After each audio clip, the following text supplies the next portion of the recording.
Facebook addiction disorder, इसको English में FAD भी कहा जाता है। इस पर भी हम आपको एक रियल इंसिडेंट सुनाते हैं। मुंबई में एक बंदे थे, बहुत ही मल्टी मिलियनर थे, बहुत पैसे थे उनके पास, कई कई कंपनियां थी उनके पास, कई दौलत शोहरत प्रसिद्धियां थी, लेकिन फेसबुक के वो सीवियरली एडिक्टेड हो चुके थे। क्या हुआ था उनको? क्या हुआ था? फेसबुक का एडिक्शन उनको हो चुका था। कितनी भयंकर ये बीमारी है ना? आप सुनकर अचंभित हो जाएंगे। उनकी बीमारी की बदौलत उन्होंने एक बंदे को हायर किया था। क्या किया था? उन्होंने एक बंदे को हायर किया था अपना फेसबुक एडिक्शन छुड़ाने के लिए। अपने फेसबुक के एडिक्शन को छुड़ाने के लिए उन्होंने एक बंदे को हायर किया था। तुझे क्या करना है, जब भी मैं ऑफिस आवर्स में फेसबुक खोलूं ना, तो तुझे एक चाटा मारना है। मुझे क्या करना है? और उसके लिए उसको महीने का 1 लाख रुपया दे रहा था। कितने? सिर्फ इसी शर्त पर कि तुझे मेरे फेसबुक का एडिक्शन छुड़वाना है। महीने का 1 लाख रुपया उनको दे रहा था फेसबुक का एडिक्शन छुड़वाने के लिए। तो जब भी ये बंदा अपने ऑफिस आवर्स में फेसबुक को खोलता है, तो ये बंदा आकर उसको जोर से चाटा मारता है। आप सुनकर अचंभित हो जाएंगे, 3 महीने के अंदर उसका एडिक्शन छूट गया। क्यों? क्योंकि उसको उस एडिक्शन को छोड़ना था। क्या करना था? क्या करना था? उस एडिक्शन को छोड़ना था। हमारे जीवन में क्या हम फेसबुक को दिन में 3 या 4 बार से ज्यादा नहीं खोलते? आप में से कितने लोग फेसबुक को दिन में 3 से ज्यादा बार खोलते हो? Raise your hand please. हाथ उठाइए अपना, उठाइए।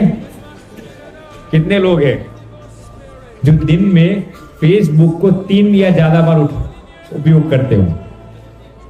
बहुत लोग है ना। तो you are suffering from Facebook addiction disorder. समझ रहे हैं हमारी बात को?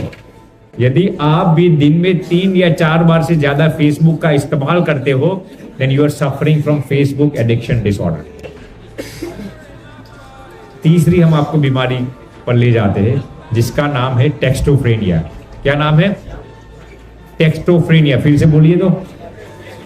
अब टेक्स्टोफ्रेनिया में होता क्या है कि आपको ऐसा लगता है कि मेरी फोन की घंटी बजी, लेकिन फोन आया होता नहीं है। क्या लगता है आपको? मेरी फोन की घंटी बजी, लेकिन रियल में फोन की घंटी बजी हुई होती नहीं, क्योंकि आप उसके इतने एडिक्टेड हो चुके हैं कि आपको ऐसा लगता है कि मेरी घंटी बजी होगी, मेरी घंटी बजी होगी। मैं एक आपको दूसरी रियल इंसिडेंट सुनाता हूं। अमेरिका में एक भैया थे, वो बाथरूम में स्नान कर रहे थे और उनको ऐसा लगा कि मेरी फोन की घंटी बज रही है। क्या लगा? फोन की घंटी बज रही है। तो वो नाते नाते भी एक भी मिस्ड कॉल्स नहीं देखना चाहते थे। नाते नाते बाहर आते हैं बाथरूम में से और देखा तो किसी का फोन ही नहीं था। फिर बाथरूम में नहाने के लिए वापस जाते हैं। जैसे ही वापस जाते हैं वो फिसल जाते हैं और वहां पर ही ब्रेन हैमरेज हो जाता है और मर जाते हैं। क्या होता है? गिर जाते हैं और ब्रेन हैमरेज हो जाता है और वहां पर डह जाते हैं, मर जाते हैं। इसको कहते हैं फैंटम रिंगिंग सिंड्रोम। क्या कहते हैं? Phantom ringing syndrome.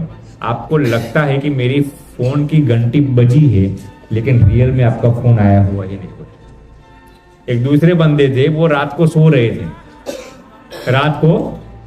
थे, तो उनको ऐसा लगा कि मेरी फोन की घंटी बज रही है, तो उन्होंने नींद में ही अपना फोन उठाकर किसी से बात करने लगे।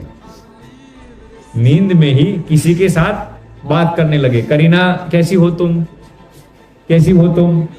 अब उनको मालूम नहीं था उनकी धर्मपत्नी बगल में ही सो रही थी, तो उनकी धर्मपत्नी की नींद उठ गई और वो सोचती है कि करीना नाम की महिला किसके साथ बातचीत कर रही है, हमारे पतिदेव। तो फिर धीरे धीरे मालूम पड़ा कि उनके पतिदेव का कोई करीना नाम की महिला के साथ अफेयर चल रहा था और फिर उनका डिवोर्स हो चुका।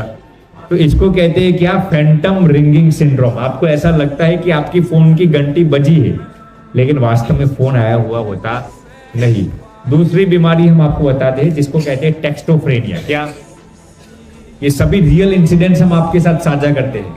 इसको कहते हैं टेक्स्टोफ्रेनिया, यानी कि आपको ऐसा लगा कि मेरे फोन में किसी का मैसेज आया, किसी का टेक्स्ट मैसेज आया, किसी का एसएमएस मैसेज आया, लेकिन वाकई में किसी का मैसेज आया हुआ होता नहीं है।